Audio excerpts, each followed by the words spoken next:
এবার ইতিহাসের সেরা জয় পেতে যাচ্ছে ইরান। ইরানে অনুপ্রবেশকারী মার্কিন ইসরায়েলি ড্রোন ভূপাতিত করা এবং দেশজুড়ে বিস্তৃত এক গুপ্তচর চক্রকে গ্রেফতারের দাবি করেছে তেহরান। দক্ষিণ ইরানের কৌশলগত কেশম অঞ্চলে একটি লুকাস ড্রোন ধ্বংস করার মধ্য দিয়ে ইরান তাদের আকাশ প্রতিরক্ষা ব্যবস্থার সক্ষমতা প্রদর্শন করল।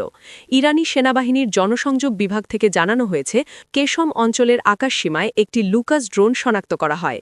সেনাবাহিনীর সমন্বিত আকাশ প্রতিরক্ষা ব্যবস্থা অত্যন্ত দক্ষতার সাথে ড্রোনটি প্রতিহত ও ধ্বংস করে। ইরান একে মার্কিন জায়নবাদী আগ্রাসী শত্রু ড্রোন হিসেবে অভিহিত করেছে। এই নিয়ে দেশটির যৌথ বিমান প্রতিরক্ষা সদর দফতর এ পর্যন্ত মোট ১৪৭টি শত্রু ড্রোন ভূপাতিত করার দাবি করল। একই দিনে ইরানের গোয়েন্দা মন্ত্রণালয় একটি চাঞ্চল্যকর বিবৃতিতে জানিয়েছে, তারা দেশের ৪টি প্রদেশ থেকে ৫৪ জন মার্কিন জায়নবাদী ভাড়াটে গুপ্তচরকে গ্রেফতার করেছে। গ্রেফতারকৃতদের মধ্যে ৪১ জন তেহরান থেকে স্পর্শকাতর প্রতিরক্ষা কেন্দ্র ও চেকপোস্টের অবস্থান ইসরায়েলি মদতপুষ্ট সংবাদ মাধ্যম ইরাল ইন্টারন্যাশনালের কাছে পাঠাচ্ছিল।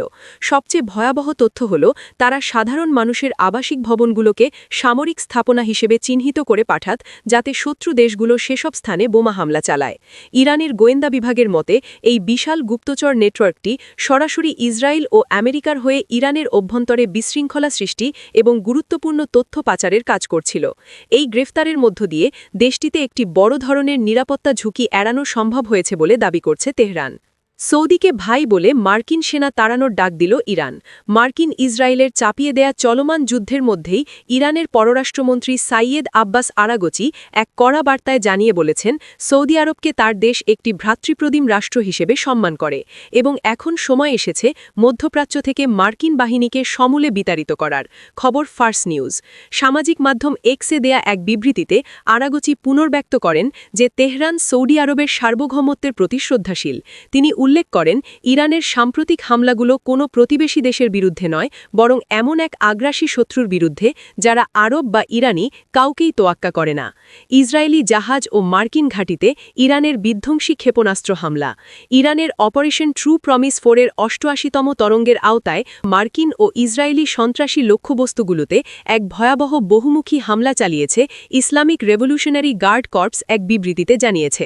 তাদের নৌবাহিনী এসব হামলা পরিচালনা করেছে। বিবৃতি অনুযায়ী, পারস্য উপসাগরের মাঝপথে এক্সপ্রেস হাফং নামক একটি কন্টেইনার জাহাজ IRGC এর নৌবাহিনীর ব্যালিস্টিক ক্ষেপণাস্ত্রের আঘাতে ক্ষতিগ্রস্ত হয়েছে। জাহাজটি ইসরায়েলি মালিকানাধীন বলে দাবি করেছে ইরান। দ্বিতীয় দফার এক সমন্বিত অভিযানে সংযুক্ত আরব আমিরাতের উপকূলে মার্কিন মেরিনদের একটি গোপন আস্তানায় নিখুঁতভাবে ড্রোন হামলা চালানো হয়েছে।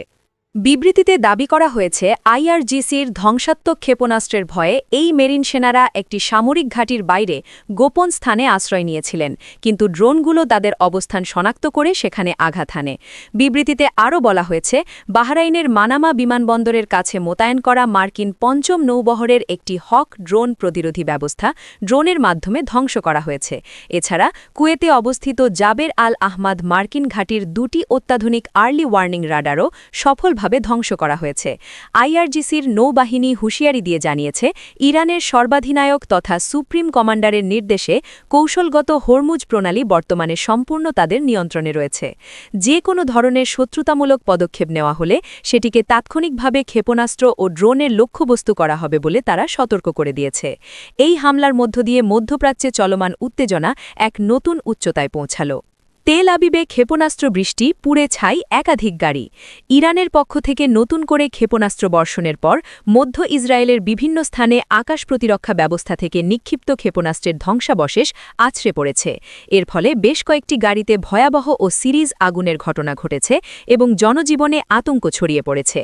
ইসরায়েলি প্রতিরক্ষা বাহিনী IDF জানিয়েছে, মধ্য ইসরায়েলের যেসব জায়গা থেকে আঘাতের খবর পাওয়া গেছে সেখানে তাদের তল্লাশি ও উদ্ধারকারী দল দ্রুত পৌঁছানোর চেষ্টা করছে। তেল আবিবের সমুদ্র সৈকতের প্রমোদ উদ্যানেও ধ্বংসাবশেষ পড়ার পর সেখানে উদ্ধারকর্মীদের তৎপরতা দেখা গেছে। IDF-এর একজন মুখপাত্র CNN-কে জানিয়েছেন, ক্ষয়ক্ষতির ধরন দেখে প্রাথমিকভাবে মনে হচ্ছে এটি কোনো ক্লাস্টার মিউনিশন বা গুচ্ছ বোমার আঘাত হতে পারে।